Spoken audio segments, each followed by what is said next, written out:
बिस्मिल्लाहिर्रहमानिर्रहीम। जी स्टूडेंट्स, आज हमारा लेक्चर नंबर 3 है कंपाइलर कंस्ट्रक्शन का।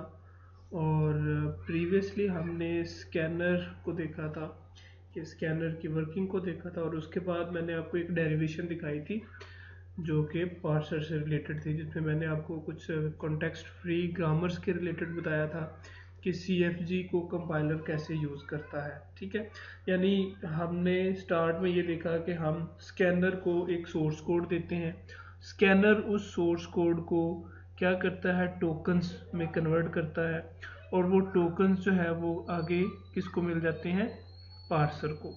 अब फर्दर पार्सर ने उन टोकन्स को पहले तो क्या करना है, एनालाइज करना है कि क्या वो जो टोकन है वो लीगल है या इलीगल है, यानी वो उस लैंग्वेज का हिस्सा भी है या नहीं है। अगर तो वो उस लैंग्वेज का हिस्सा है टोकन, तो फिर पार्सर उनके ऊपर फर्दर प्रोसेसिंग परफॉर्म करता है। अदरवाइज क्या होता है, एरर जनरेट होता है और दोबारा यूजर क्या करता है, उस एरर को रिमूव करता है, अगेन उसकी टोकन जनरेट होते हैं, और अगेन वो जो पार्सर है उन टोकन्स को एनालाइज करता है कि क्या ये गिवन जो एग्जांपल है उसका हिस्सा है या नहीं है। ठीक है, अब पिछला लेक्चर आपको याद होना चाहिए इसके लिए। अच्छा, उसमें क्या था, एक सेंटेंस था, और उस सेंटेंस को हमने वेरीफाई किया था कि क्या ये जो सेंटेंस है ये हमारी इस ग्रामर से बिलोंग करता है या नहीं करता। ठीक है, उसके लिए एक एग्जांपल डेरिवेशन मैंने आपको दिखाई थी, सिंपल सी डेरिवेशन थी। उसमें हमने प्रोडक्शन रूल्स और ग्रामर्स को यूज़ करते हुए हमने उस सेंटेंस को प्रूव किया था कि ये जो सेंटेंस है ये इस ग्रामर का हिस्सा है या नहीं है। ठीक है, अब ये काम पार्सर एक्चुअल में करता है। अब वहां पे तो हमने डेरिवेशन कर ली थी। ठीक है, अब यही काम जब पार्सर ने करना है तो हम जारी बात है पार्सर को भी थ्योरी ऑफ ऑटोमेटा के कुछ एल्गोरिदम्स ऐसे दिए जाते हैं जिनकी बिना पे वो क्या करता है, उसको उस डेरिवेशन को कंप्लीट करता है। लेकिन पार्सर एक्चुअल में सेम जो डेरिवेशन हमने की थी वही डेरिवेशन यूज नहीं करता। ठीक है, पार्सर क्या करता है, ये एक ट्री लाइक स्ट्रक्चर यूज करता है। ठीक है, यहाँ पे मैं आपको ये शो हो रहा है, लाइक एक स्ट्रक्चर है जो कि पार्सर यूज करता है। वो जो डेरिवेशन हमने की थी ना प्रीवियसली, वो एक अंडरस्टैंडिंग के लिए थी, वो हम ह्यूमंस करते हैं या ये भी हम करते हैं, लेकिन जो एक्चुअल में पार्सर यूज करता है वो एक ट्री लाइक स्ट्रक्चर यूज करता है। ठीक है, और उस ट्री लाइक स्ट्रक्चर को हम कहते हैं कि ये सिंटैक्स ट्री है। अब जो ट्री है, डेटा स्ट्रक्चर्स एंड एल्गोरिथम ने अपने ट्री डेटा स्ट्रक्चर ग्राफ्स वगैरह ये आपने स्टडी किया हुआ है, और इसको हम डिफरेंट वे से जो है ट्री ट्रेवल्सर की डिफरेंट टेक्निक्स पढ़ चुके हैं। उन सारे एल्गोरिदम को इम्प्लीमेंट करते हुए क्या करता है पार्सर ने, एक टी जनरेट करना होता है। वो पूरी जो डेरिवेशन थी वो उसका एक सिंटेक्स ट्री जनरेट करता है, और फिर उस ट्री की बेस पे वो वेरीफाई करता है कि क्या ये लैंग्वेज इस गिवन ग्रामर का हिस्सा है या नहीं है। ठीक है, अब इसमें ट्री ट्रैवर्सल के आपने भी देखा होगा, डेटा स्ट्रक्चर्स एंड एल्गोरिथम में अगर डिफरेंट एल्गोरिथम्स हैं तो उसमें ट्री को एक्सप्लोर करने के डिफरेंट मेथड है, यानी in order traversal, pre order traversal, ये डिफरेंट टेक्निक्स हैं जिनसे हम ट्री को ट्रैवर्सल करते हैं।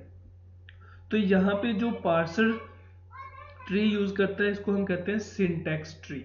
ठीक है, अब ये जो प्रीवियस डेरिवेशन मैंने आपको एग्जांपल जो डिराइव करके दिखाई थी, उसी डेरिवेशन का एक ट्री यहाँ पे आपको नजर आ रहा है। ठीक है, ये हमारे पास एक सेंटेंस है। ठीक है, और इस सेंटेंस को हमने एक टी लाइक स्ट्रक्चर से रिप्रेजेंट किया, यानी वहां पे क्या था, टॉप पे हमारे पास गोल था, और गोल को हमने क्या किया था, हमने रिप्लेस कर दिया था एक्सप्रेशन से, और फिर फर्दर एक्सप्रेशन जो है उसको हमने कहा कि इसको हम एक्सप्रेशन, ऑपरेशन और टर्मिनल में रिप्लेस कर सकते हैं। फिर इस एक्सप्रेशन को हम फर्दर अगर एक्सप्लोर करें तो हमने इसको रिप्लेस कर दिया था कि इसको भी अगेन हम एक्सप्रेशन, ऑपरेशन और टर्मिनल में हम रिप्लेस कर सकते हैं। ठीक है, अच्छा, उसमें अगर आप ट्री में देखें तो उसमें दो तरह की एक और भी टेक्निक थी, लेफ्ट मोस्ट डेरिवेशन और राइट मोस्ट डेरिवेशन। ठीक है, ये डिफरेंट टेक्निक्स थी जो कि आपने डेटा स्ट्रक्चर्स के सब्जेक्ट में पढ़ी होगी, जिनको हम इम्प्लीमेंट करते हुए ट्री को ट्रेवर्सल करते थे। ठीक है, ट्रेवर्स करते थे।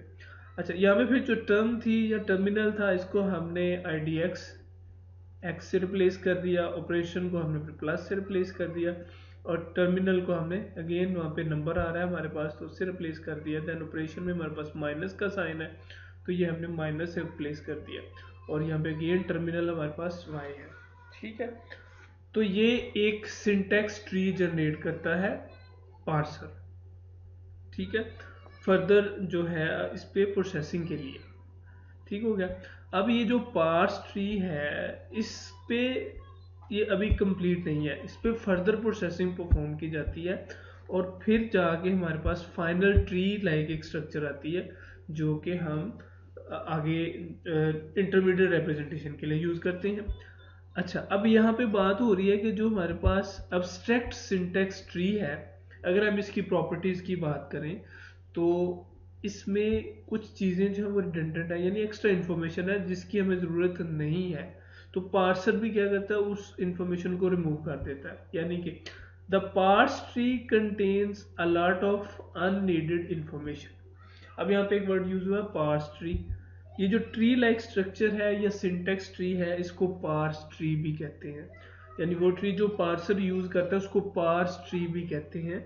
तो parse tree contains a lot of unneeded information, बहुत सी ऐसी इंफॉर्मेशन जो हमें ज़रूरत नहीं है वो भी पार्स ट्री में अवेलेबल है, जो प्रीवियसली अभी मैंने आपको एक ट्री लाइक स्ट्रक्चर दिखाया है। ठीक है, तो फिर उसके लिए क्या किया जाता है, compiler often use an abstract syntax tree.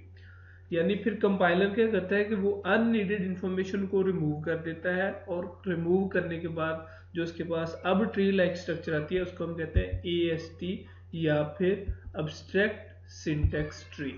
ठीक है, यानी नाम से पता चलता है कि जब हम एब्स्ट्रैक्शन की बात करते हैं तो हम जो अननेसेसरी इंफॉर्मेशन है उनको यूज नहीं करते, जो नेसेसरी इंफॉर्मेशन है सिर्फ उसी को यूज करते हैं।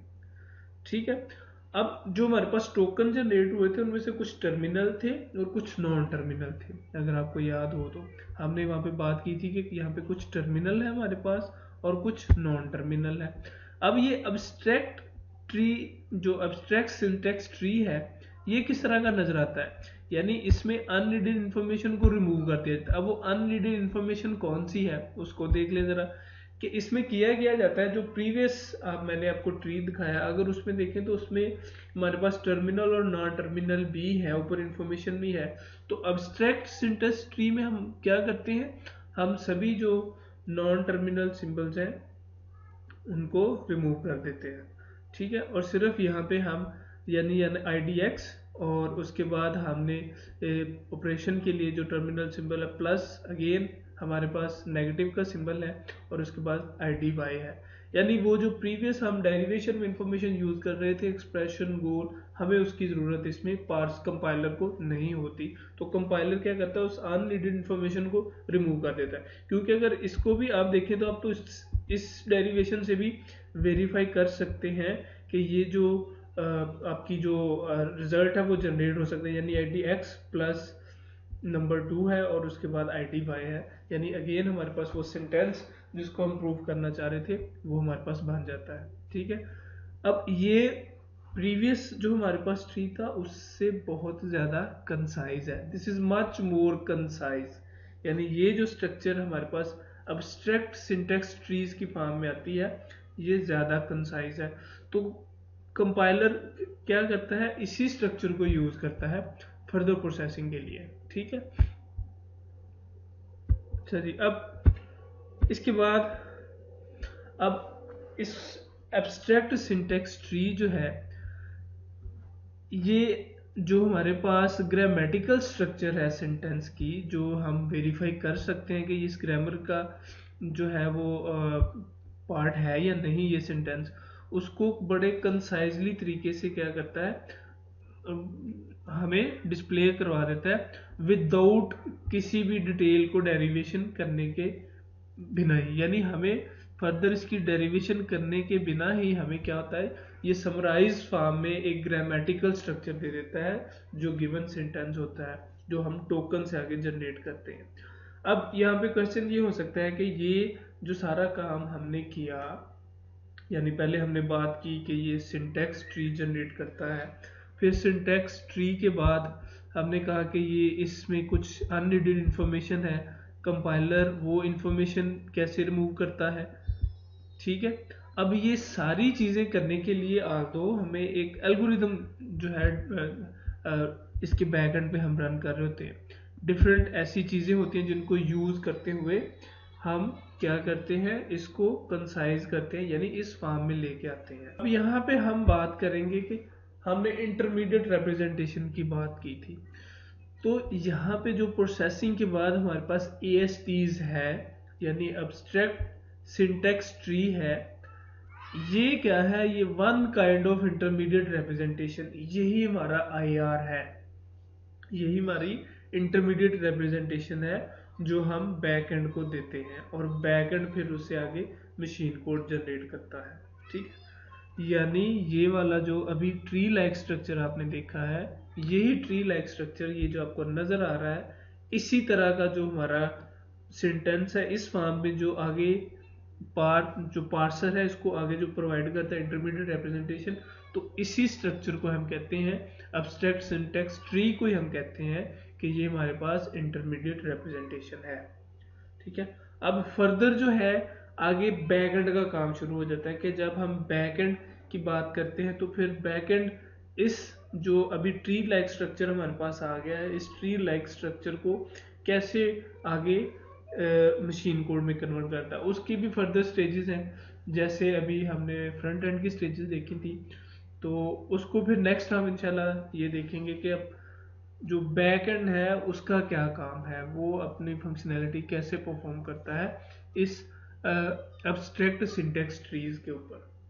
मैं एक दफ़ा इसको सम अप कर देता हूँ कि हम करते क्या है इसमें, कि स्टार्ट पे हम स्कैनर को एक सोर्स कोड देते हैं, स्कैनर उस सोर्स कोड को लेके उसको क्या करता है, उसको टोकन्स में कन्वर्ट करता है। वो टोकन जो है वो हम दे देते हैं आगे पार्सर को, पार्सर उन टोकन से डेरिवेशन के थ्रू, डिफरेंट एल्गोरिथम्स के थ्रू, ग्रामर्स के थ्रू जो थ्योरी ऑफ ऑटोमेटा से बिलोंग करते हैं, उनके उससे वेरीफाई करता है कि क्या ये लीगल सोर्स कोड है या फिर इलीगल सोर्स कोड है।